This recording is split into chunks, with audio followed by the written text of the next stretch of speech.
Hi friends, once again welcome back to the hackers legends. ये हमारे काली का एक और वीडियो है जहां पर हम लोग बात करेंगे काली के सिस्टम के कमांड्स के बारे में। इस वीडियो में मैं आपको गारंटी देता हूं कि सारे कमांड्स नए नए कमांड्स हैं जिसके जरिए आप लोग काली में और भी ज़्यादा एडवांस बन सकते हैं। सिस्टम के कोर कमांड भी मैं आपको बताने वाला हूं और ये वीडियो काफ़ी ज़्यादा अलग होने वाला है। यूट्यूब पर आपको ये कमांड्स किसी ने नहीं बताए होंगे, तो आज के इस वीडियो में मैं आपको बताने वाला हूं। इसके पहले अगर आप लोगों ने हमारे चैनल को सब्सक्राइब नहीं किया है, अगर नए हैं तो आप लोग चैनल को सब्सक्राइब कर लीजिए, क्योंकि आपको यहाँ पे एथिकल हैकिंग, साइबर सिक्योरिटी और प्रोग्रामिंग रिलेटेड कंटेंट यहाँ पे मिलते हैं। आने वाले टाइम पे आपको मैं प्रोग्रामिंग रिलेटेड कंटेंट भी प्रोवाइड करूंगा।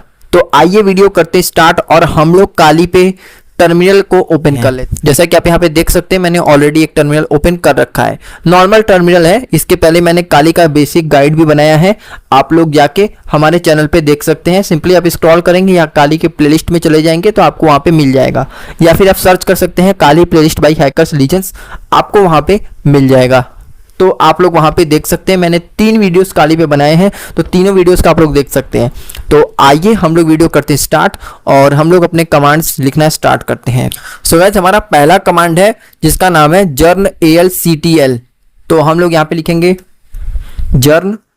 देखो स्पेलिंग बिल्कुल सही लिखना, अगर आप लोग स्पेलिंग सही नहीं लिखेंगे तो आपको प्रॉब्लम हो सकती है। तो यहाँ पे मैं लिखूंगा CTL और XE। तो यहाँ पर ये लिखने से क्या होगा, देखो यहाँ पे ये क्या आया, तो ये कमांड के जरिए आप लोगों ने पता किया कि सिस्टम लॉग्स दिखती कैसी हैं। मतलब कि हमारे सिस्टम में जो भी सिस्टम लॉग्स हैं वो हमें यहाँ पे दिख जाएंगे। अगर सिस्टम में कोई एरर आया है या सिस्टम फेलियर हुआ है या कोई बूट का इशू है तो इसके जरिए आप लोग यहाँ पे कंप्लीट रिकॉर्ड यहाँ पे देख सकते हैं और यहाँ पे आप लोग फाइंड कर सकते हैं। इसे basically cyber security professionals trouble shooting के लिए यूज करते हैं। ये कमांड काफ़ी ज़्यादा यूजफुल है। आप लोग अगर देख चुके हैं तो Ctrl+C प्रेस करेंगे तो आपको हो जाएगा, यहाँ पे बाहर आ जाएंगे आप। नेक्स्ट आपका आएगा यही जर्न CTL। उसके बाद आप लोग लिखोगे -F। देखो यहाँ पे स्पेस देके -f लिखना है। ये कमांड आपको रियल टाइम लॉग शो करती है। जैसे ही आप लोग सिस्टम में कोई इवेंट या एरर जनरेट होता है तो वो इंस्टेंटली आपके टर्मिनल पर अपीयर हो जाता है। इसका यूज लाइव मॉनिटरिंग और डिबगिंग के लिए यूज किया जाता है। तो आप लोग यहाँ पर देख सकते हैं। मैं इसको भी Ctrl+C से यहाँ पे बाहर आऊँगा। अगला जो हमारा कमांड है उसका नाम है सिस्टम CTL। अब ये क्या करता है तो अभी हम लोग बताते हैं। सिस्टम CTL जैसे हम लोग लिखेंगे और स्पेस देके लिस्ट, यहाँ पे लिस्ट यूनिट्स और स्पेस देके हाइफन टाइप लिखेंगे इक्वल टू सर्विस। तो ये क्या करेगा, तो इसके जरिए आप लोग यहाँ पर पता कर सकते हैं कि सिस्टम के अंदर कौन कौन से सर्विसेज अभी एक्टिव चल रही हैं। जैसे SSH हो गया, ब्लूटूथ, नेटवर्क मैनेजर और दूसरी बैकग्राउंड सर्विसेज। जैसा कि आप यहाँ पे देख सकते हैं, यहाँ पे लिखा है ऊपर यूनिट लोड एक्टिव सब डिस्क्रिप्शन, कौन कौन सी एक्टिव होती है वो सब से आपको दिखाएगा। कौन सी आपको क्लोज हो चुकी है, यहाँ पे देखो एक्सिटेड, ये सारी चीजें आपको यहाँ पे दिखाएगा। आप लोग इसके जरिए पता कर सकते हो कि कौन कौन सी सर्विसेज आपके बैकग्राउंड में रन हो रहा है, कौन कौन सी ओपन है, कौन कौन सी क्लोज है, इस तरीके से। ठीक है, तो आप लोग यहाँ पे देखने के बाद Ctrl+C प्रेस करेंगे तो यहाँ पे बाहर आ जाएंगे। और अब आपका नेक्स्ट कमांड क्या है, आपका नेक्स्ट कमांड है सिस्टम MD। तो जैसे ही आप लिखोगे सिस्टम D और यहाँ पे -analyze, तो यहाँ पर आप लोग देखोगे, यहाँ पे फिर लिखोगे ब्लेम, BLAME। ठीक है, जैसे आप लोग यहाँ पे लिखते हो, स्पेलिंग का खास तौर पे ध्यान देना।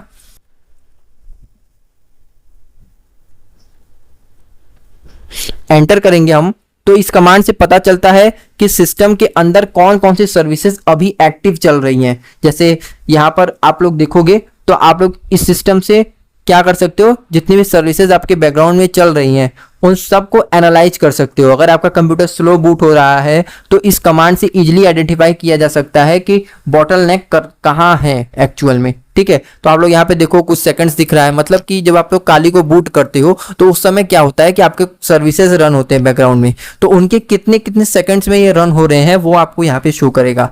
जो ज़्यादा सेकंड में रन कर रहा है तो मतलब वो सिस्टम आपके बूट होने में स्लो बूट होने में काफ़ी इंपॉर्टेंट रोल प्ले कर रहा है। ठीक है, तो सिस्टम इसी वजह से स्लो हो जाता है क्योंकि हमारे बैकग्राउंड के सर्विसेज जो है वो काफ़ी स्लो लोड होते हैं हमारे सिस्टम में। अच्छा, अब हम लोग यहाँ पे एक और कमांड जानेंगे। Ctrl+C मैं प्रेस करता हूँ। यहाँ पे जैसे मैं लिखूंगा SS हाइफन स्पेस देके -TULPN, तो ये क्या करेगा, इसके जरिए हम लोग पता कर सकते हैं कि सिस्टम के सारे ओपन पोर्ट्स कहाँ यूज हो रहे हैं, कौन कौन से कनेक्टेड पोर्ट्स हैं जो ओपन हैं या क्लोज हैं। इसके जरिए आप पता कर सकते हैं। अभी तो मैं नेटवर्क से कनेक्टेड नहीं हूँ इसीलिए यहाँ पे शो नहीं कर रहा है, बट आप लोग अगर नेटवर्क से कनेक्टेड होंगे तो आप लोग पता कर सकते हैं कि अपने सारे ओपन पोर्ट्स आपके यहाँ पे हैं कि नहीं, तो इसके जरिए आप पता कर सकते हैं। इसका यूज बेसिकली नेटवर्क डिबगिंग और सर्वर एडमिनिस्ट्रेशन में यूज होता है। ठीक है, तो आप लोग इसके जरिए यहाँ पे देख सकते हैं। नेक्स्ट आपका कमांड है ISOF स्पेस -I। इसके जरिए क्या करते हैं, ये कमांड बताता है कि कोई कौन सा प्रोसेस आपके इंटरनेट या नेटवर्क कनेक्शन यूज कर रहा है। अगर किसी एप्लीकेशन या नेटवर्क बिहेवियर चेक करना हो तो आप लोग ये कमांड कर सकते हैं, ये कमांड आप लोग चला सकते हैं। तो देखो शायद मुझसे कोई यहाँ पे कमांड में गड़बड़ी हुई है, ये मुझे लिखना चाहिए LSOF, जिसके जरिए आप लोग यहाँ पे देख सकते हैं। अभी मुझे कुछ शो नहीं किया क्योंकि मैं अभी नेटवर्क से कनेक्टेड नहीं हूँ, इसी वजह से जो मेरा प्रोसेस है नेटवर्क का यहाँ पे हम चेक नहीं कर पा रहे हैं। ठीक है, बट अगर आप इंटरनेट से कनेक्टेड होगे तो आपके जो पैकेट्स आते जाते हैं उनके बारे में आप उनका बिहेवियर आप लोग चेक कर सकते हो। ठीक है, अब हम लोग यहाँ पे बात करेंगे एक और कमांड की जिसका नाम है PS-tree स्पेस -P। अब ये क्या करता है, इस कमांड से आप लोग जो प्रोसेस आपके बैकग्राउंड में होता है उसको ट्री फॉर्मेट में देख सकते हैं। मतलब कौन सा प्रोसेस किस पेरेंट प्रोसेस से स्टार्ट हुआ है, ये सिस्टम के प्रोसेस हायरार्की को समझने के में काफ़ी ज़्यादा आपको हेल्प करता है। जैसे यहाँ पे आप लोग देख सकते हैं, जैसे मैं अभी यहाँ पे इसे जूम आउट करूंगा तो आप लोग बिल्कुल आसानी से इसका फाइल स्ट्रक्चर समझ सकते हैं, कुछ इस प्रकार से देख रहे हो। तो ये आपके सिस्टम प्रोसेस के हायरार्की को यहाँ पे शो कर रहा है। ये जो इंपॉर्टेंट फाइल्स हैं आपको यहाँ पे ट्री के फॉर्मेट में शो कर रहा है। जैसे यहाँ पे आप लोग को आप पता कर सकते हो सिंपली, जैसे मैं यहाँ पे अभी आपको समझाने के लिए यहाँ पे देखो, जैसे यहाँ पे लिखा है मॉडेम मैनेजर 635 और फिर यहाँ पे लिखा है मॉडेम मैनेजर 636। तो आपको पता चल रहा है कि जो मॉडेम मैनेजर 635 है उसके दो पार्ट 637 639 है। फिर उसके बाद यहाँ पर सिस्टम के दूसरे पार्ट में आएंगे तो नेटवर्क मैनेजर है, उसके दो पार्ट्स हैं। इस तरीके से आप लोग समझ सकते हैं फाइल हायरार्की को। ठीक है, अच्छा, तो हम लोगों ने यहाँ पे अपने सिस्टम प्रोसेस की हायरार्की को समझ लिया। अगला जो हमारा कमांड है वो है htop। अब ये htop क्या करता है, ये टास्क मैनेजर का एडवांस लिनक्स वर्जन है। इसमें आप लोग live CPU usage, RAM usage और रनिंग प्रोसेस कलरफुल इंटरफेस में देख सकते हैं। आप लोग को यहाँ पे परमिशन देना होगा। वाई जैसे करोगे आपको यहाँ पे काली जब लॉगिन करते हो वो वाला पासवर्ड आपको यहाँ पे एंटर करना होगा। जैसे आप लोग एंटर कर लोगे तो आप लोग क्या इसकी मदद से देख सकते हो, आप लोग इसकी मदद से live CPU usage, RAM usage और रनिंग प्रोसेस कलरफुल इंटरफेस के साथ देख सकते हो। अभी मेरा एरर आ रहा है लेकिन अगर आप लोग देखना चाहो तो देख सकते हो। ठीक है, अच्छा, हम लोगों ने यहाँ पर htop की मदद से ये देखा। नेक्स्ट कमांड हमारा IPtop IFtop है। IFtop क्या करता है, IFtop के लिए भी आपको इस तरीके से परमिशन देना होगा। अगर आपसे मान लो पासवर्ड मांगता है तो पासवर्ड आप लोग अपने लॉगिन पासवर्ड दोगे।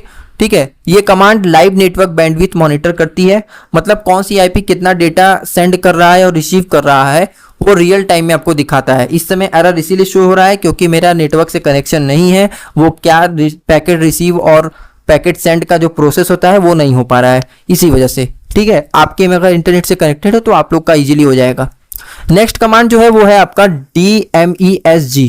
अब ये क्या करता है, तो यहाँ पर देखो, इसको आप लोग स्पेस देके -T लिखोगे कैपिटल में तो ये क्या शो होगा, ये कर्नल मैसेज दिखाता है। अगर हार्डवेयर डिटेक्ट नहीं हो रहा है, इनकेस USB में इशू आ गया या ड्राइवर प्रॉब्लम है तो आप लोग इसकी इंफॉर्मेशन सबसे पहले इस कमांड से पता कर सकते हो कि कहाँ पे एक्चुअल में इशू आ रहा है। ठीक है, तो आप लोग ये कमांड जैसे रन करोगे तो आपको ये पता चल जाता है। अच्छा, तो हम लोगों ने ये जाना। अब हमारा जो अगला कमांड है जिसका नाम है vmstat, तो मैं इसको थोड़ा सा कैप्स लॉक ऑफ करूंगा। अब मैं लिखूंगा vmstat STAT।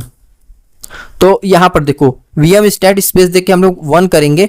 ये क्या है, ये क्या शो कर रहा है, तो ये कमांड हर सेकंड CPU, रैम प्रोसेस और डिस्क IO की लाइव स्टैटिस्टिक्स दिखाता है। अगर सिस्टम स्लो है तो परफॉर्मेंस बॉटलनेक आइडेंटिफाई करने में काफ़ी आपको हेल्प करता है।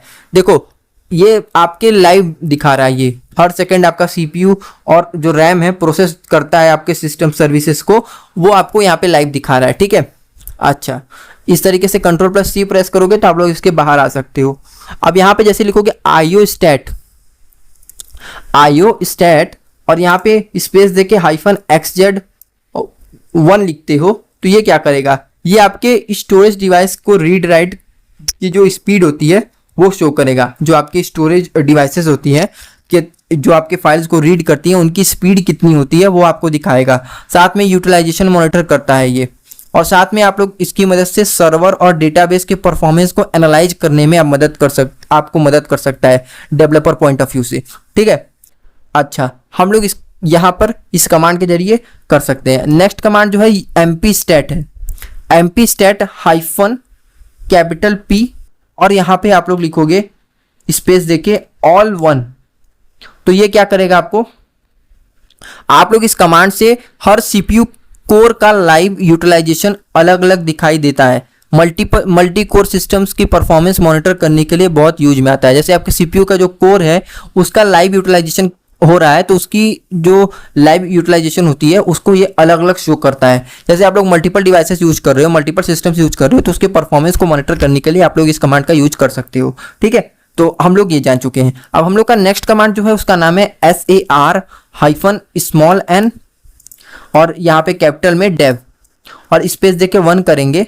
एक मिनट, मुझे कैपिटल में लिखना पड़ेगा तो मैं यहाँ पर ये सब चीज़ों को इरेज करके यहाँ पे लिखेंगे हम लोग SAR स्पेस देख के -n और यहाँ पर लिखेंगे DEV और यहाँ पे लिखेंगे 1। ये क्या है, ये कमांड नेटवर्क इंटरफेस का रियल टाइम ट्रैफिक मॉनिटर करता है, किस इंटरफेस पर कितना डेटा आ रहा है और जा रहा है ये आपको ये कमांड दिखाता है। देख सकते हो अभी 00 शो कर रहा है क्योंकि मेरा समझ सकते हो इंटरनेट कनेक्शन नहीं है, कोई मॉनिटर पे कोई डेटा पैकेट जा नहीं रहा है, इसलिए ये इस तरीके से शो कर रहा है। ठीक है, अच्छा अगला कमांड हमारा क्या है, अगला कमांड हमारा है DU स्पेस -sh।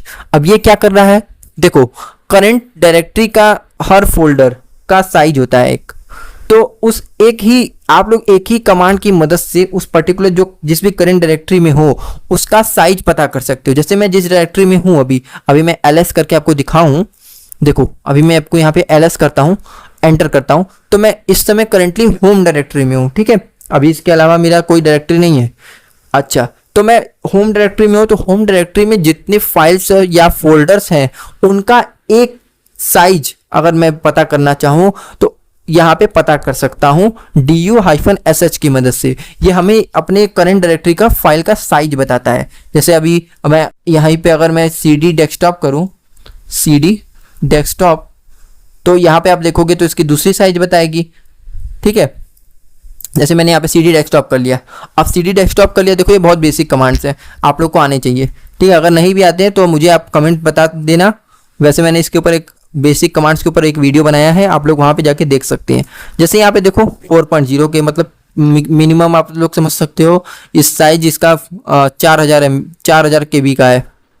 ठीक है, K लिखा है KB, ठीक है 4 KB का है। तो इस तरीके से आप लोग अपने करंट डायरेक्टरी की फाइल साइज पता कर सकते हैं। नेक्स्ट आपका आता है LSBLK। इसे देखो मैंने जब बेसिक वीडियो बना रहा था तब मैंने आपको ये बताया था, तो आप लोग उस बात का जरूर से आप लोग ध्यान देना। ये क्या करता है, ये सिस्टम के सारे स्टोरेज डिवाइसेस जितने भी आपके पार्टीशंस हैं उन माउंट पॉइंट्स है उसको स्ट्रक्चर फॉर्मेट में शो कराता है। जैसे आप लोग जब काली को बूट करते हो या काली को इंस्टॉल करते हो शुरू में तो आप लोग पार्टीशंस दे देते हो कि इतने जो हमारी इतनी GB पार्टीशन है वो काली यूज करेगा और जो इतना GB है वो हमारा मेन ऑपरेटिंग सिस्टम यूज करेगा। तो उस पार्टीशन को आप देख सकते हो, जितने माउंट पॉइंट्स हैं उनको आप लोग यहाँ पे स्ट्रक्चर वे में देख सकते हो। जैसा कि आप लोग यहाँ पे देख सकते हो, यहाँ पे लिखा हुआ है, सब कुछ आपको आपके सामने है। ठीक है, तो आप लोग इस तरीके से यहाँ पे सीख सकते हैं। अच्छा अगला कमांड हमारा क्या है, अगला कमांड हमारा है UP टाइम। अब यूपी टाइम क्या होता है, ये कमांड बताता है कि सिस्टम कितनी देर से कंटिन्यूसली रन हो रहा है। आप लोग साथ ही में अपने पीसी की, अपने कंप्यूटर की या लैपटॉप की हेल्थ को चेक कर सकते हैं। मतलब ये चेक कर सकते हैं कि आपका कंप्यूटर कितनी देर से ऑन है, ठीक है, इसके जरिए ये कर सकते हैं। बहुत ही यूजफुल तो नहीं कहेंगे, बस एक फनी कमांड है, ठीक है। आप लोग इसके जरिए पता कर सकते हो कि आपका स्क्रीन टाइम कितना है। लास्ट कमांड LAST, इसका नाम है लास्ट कमांड। तो जैसे आप इसको लिख के रन करते हैं तो ये आपसे परमिशन मांगेगा। परमिशन किस लिए मांगेगा अभी मैं आपको बताता हूँ। आप लोग देखो पासवर्ड भी दे देना, ठीक है। ये क्या करता है, ये कमांड सिस्टम की रिसेंट लॉगिन हिस्ट्री को शो करता है कि किस यूजर ने कब आपके सिस्टम में लॉगिन किया था और कब लॉग आउट किया था, उसका रिकॉर्ड देखने के लिए आप लोग इस कमांड का यूज कर सकते हैं, ठीक है। मैं अभी एन करता हूं, आप लोग वाई करके चेक कर लेना यार। देखो ये बहुत ही सिंपल स्टेप्स है। आप लोग अगर एक एथिकल हैकर बनना चाहते हैं तो ये सारी चीजें आपको आनी चाहिए, ठीक है। अच्छा, तो मैंने आपको ये कमांड बताया। अब हम लोग क्या करेंगे, अगले वीडियो में अगर आप लोग का डिमांड आया तो मैं इसका पार्ट 2 लेके आऊँगा। जब तक आप लोग कमेंट सेक्शन में नहीं लिखते हैं तब तक मैं आपके लिए नेक्स्ट वीडियो रिकॉर्ड नहीं कर पाऊँगा, क्योंकि हमें आपकी काफ़ी ज़्यादा ज़रूरत है। आप लोग हमारे चैनल को सब्सक्राइब करिए और कमेंट करिए। इस वीडियो में इतना ही, मिलते हैं अगले वीडियो में। तब तक के लिए keep learning, keep exploring and thanks for watching.